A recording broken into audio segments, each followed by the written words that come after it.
ब्रह्ममुरारिसुरार्चितलिङ्गं निर्मलभासितशोभितलिङ्गम् जन्मजदुःखविनाशकलिङ्गं तत्प्रणमामि सदा शिवलिङ्गम् देवमुनिप्रवरार्चितलिङ्गं कामदहन करुणाकरलिङ्गम्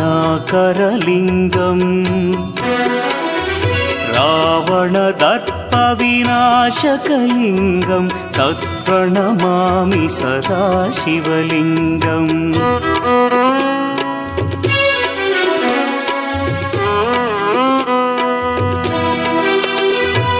सर्वसुगन्धसुलेपितलिङ्गं बुद्धिविवर्धनकारणलिङ्गं सिद्धसुरासुरवन्द्यलिङ्गम्